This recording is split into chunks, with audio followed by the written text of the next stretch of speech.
પોતાનો પરિવાર લઈને બેઠો હોય એટલે પરિવારની જવાબદારી પૂરી કરવી એ એની ફરજ પહેલી છે.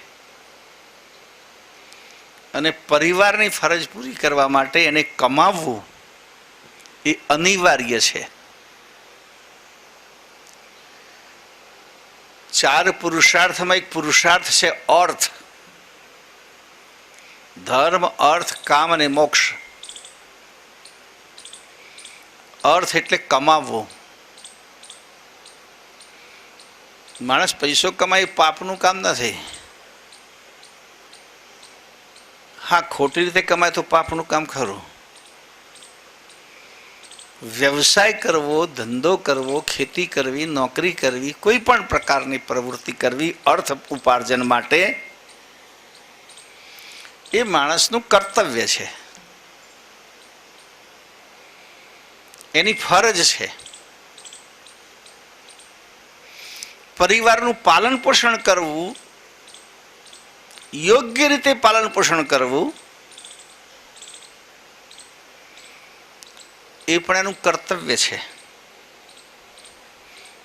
પણ જો કે પરિવારજનોએ પણ પાછી પોતાની રીતે કે ભાઈ હા, આપણે ઘરમાં આટલી કમાણી છે તો એ પ્રમાણે જ આપણું જીવન વ્યવસ્થિત ચલાવવું. કારણ કે દરેક બાબતમાં શું હોય છે, માણસને જેમ પ્લાનિંગ. તો ઘણા માણસો એવું હોય કે બંદીમંદારી છૂટમાં આટલો ફરક હોય.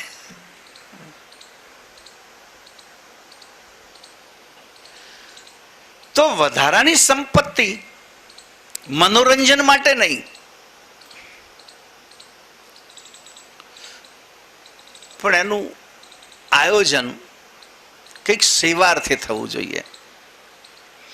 પછી તમે સમાજની સેવા કરો, ગામની સેવા કરો, ધર્મની સેવા કરો, જરૂરિયાતવાળા લોકોની સેવા કરો. જરૂરિયાતવાળા લોકો કહીએ, આપણે ગરીબ નથી કહેતા, કે જેને આપણે ગરીબ નથી ગણતા એવા લોકો પણ જરૂરિયાતવાળા હોય છે સમાજમાં. અને એમની સ્થિતિ બહુ કફોડી હોય, એ માગી શકે નહીં,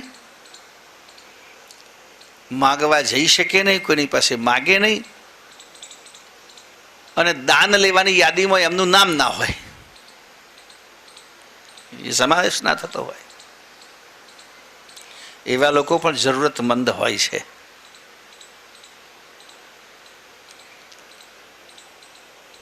તો આજે પ્રસંગ છે નિવૃત્તિનો. આપણામાં છે આ વિરોધાભાસ.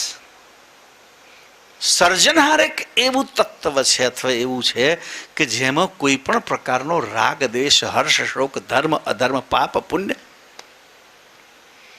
કશું જ નથી. એટલા માટે શબ્દ વાપરે છે કૈવલ.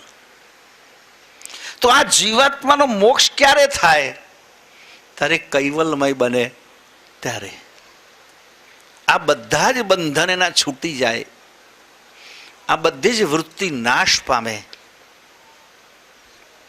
ત્યારે એને કોઈ પણ પ્રકારનું બંધન ના ઊભું થાય કર્મનું. અત્યારે આપણે રાગ દેશપૂર્વક કર્મ કરીએ છીએ, મોહ પ્રમાણે કર્મ કરીએ છીએ, વાસના પ્રમાણે કર્મ કરીએ છીએ, એટલે કર્મ બંધનરૂપ બનીએ છીએ.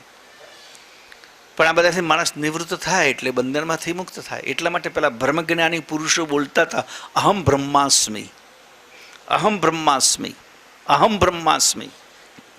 હું બ્રહ્મરૂપ છું, હું બ્રહ્મમય છું. અને એનું સ્મરણ કરતા કરતા એ બ્રહ્મમય બની જતા હતા. બ્રહ્મ રૂપી ભરીને લાવવાની રાહ જોવી પડતી નથી. એ કરુણેશ છે, જીવોની જેમ જરૂરિયાત છે. હમણાં હું એક ચોપડી વાંચતો હતો આહાર વિશેની, ખોરાક. કે મને પુસ્તક આપ્યું છે. પુસ્તકની અંદર આહાર વિશે વર્ણન નહીં હતું કે અનાજ, ફળફળાદી, શાકભાજી, આ બધાનું એની અંદર વર્ણન હતું. અને વર્ણનમાં એમાં કઈ કઈ વસ્તુ, એટલે ફળાહાર, શાકભાજી, ફળ, ખોરાક, પછી આ બધા બીન્સ, પછી આપણા ડ્રાય ફ્રૂટ્સ, બધું ટોટલી જેટલું માણસ ખાવામાં વાપરે એ બધાનું વર્ણન એક ચોપડીમાં કોઈ મને પુસ્તક પકડાઈ દીધું, મને કે ગુરુજી વાંચજો. ચાલો હવે જોઈશું. કંઈક જ્ઞાન વસ્તુ એવી છે કે તમે જ્યાંથી જ મળે એટલું ઉમેરો જ થાય. એમાં સારું વાંચન હોય તો છાપામાંથી કશો ઉમેરો ના થાય, તો આવું કંઈક વાંચવું પડે. તો એમાં એટલું બધું ઝીણવટપૂર્વક લખ્યું છે. એમાં એક ફળ વિશે મેં વાંચ્યું. જાણવા જેવી વાત છે, પણ કુદરતે કેવું કામ કર્યું છે. અમારે પેલી દીકરીઓ ગૌરી વ્રત કરે તારે પેલું ફળ આવે છે ને, આલુ જરદારું કહે છે ને પાછા, અને અંગ્રેજીમાં એપ્રિકોટ એવું કંઈક નામ છે એનું. એ પણ એક ડ્રાય ફ્રૂટ છે અને ગ્રીનમાંય વપરાય છે. તો એપ્રિકેટ વિશે મારી નજર પડી તો મને એ વસ્તુ યાદ રહી, એટલે તમને કહું છું. એનું એ લોકો એનાલિસિસ કર્યું કે ભગવાને આ વસ્તુ બનાવી છે પણ એમાં કશું નિષ્ફળ નથી એવું લખ્યું કે ઉપરનું ફળ તમે ખાઓ છો, બરાબર, પછી અંદર દાણો બીજ નીકળે, એને તોડો એટલે પાછું બદામ જેવું નીકળે છે. એને એપ્રિકોટ સીડ કહેવામાં આવે છે. એ લોકો એપ્રિકોટ સીડ કહ્યું. હવે કેટલા લોકો એને તોડીને ખાય છે. જો કે હું એ જદ્દારું તો ઘણી વખત ખાતો હતો, પણ એ ફેંકી દેતો હતો, પણ આ વાંચ્યા પછી હવે તોડીને ખાવાનું ચાલુ કર્યું છે.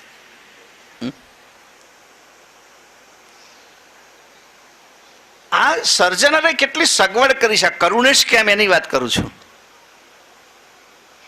હવે આપણે તો પેલા વિટામિન વિશે એટલું જ ભણેલા કે ભાઈ 4-5 વિટામિન છે, A, B, C, D એવા કંઈક વિટામિનના નામ છે. પણ પછી એ વિટામિનમાં પાછા કેટલા પેટા વિભાગ છે. D1, D2, D3. મંત્ર લેખન અને કૈવલ. આ કૈવલ શબ્દનો જે અર્થ છે, આમ તો સક્રતા સર્જનહાર માટે દિવ્ય પરમગુરુએ એમની પહેચાન માટે, એમની ઓળખાણ માટે, આઈડેન્ટિટી માટે 5 વિશેષણ આપ્યા કે આ વિશ્વમાં સર્જનહાર કોણ હોય? જે આદ્ય છે તે. સૌથી પહેલાં સૃષ્ટિ એમણે જ પેદા કરી. સૃષ્ટિમાં પહેલાં કશું જ નહોતું. સક્રત આદ્ય તો આકાશે પહેલું છે, હતું જ, બધું નાશ પામ્યા પછી પણ રહેશે જ.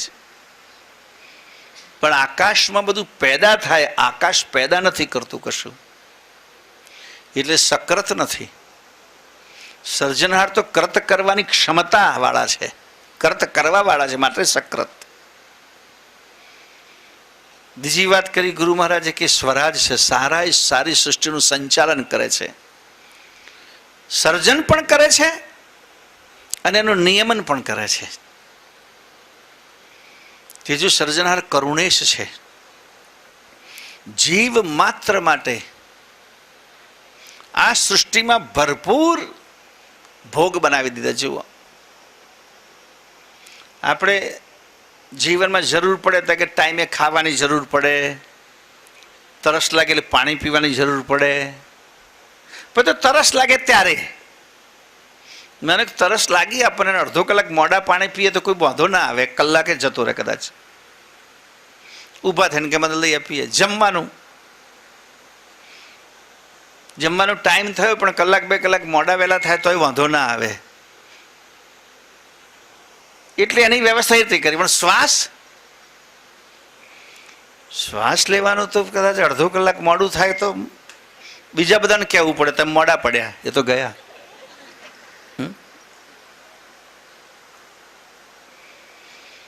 એટલે એની વ્યવસ્થા એટલી બધી કરી દીધી છે કે આપણે પડીકું ભરીને લાવવાની રાહ જોવી પડતી નથી.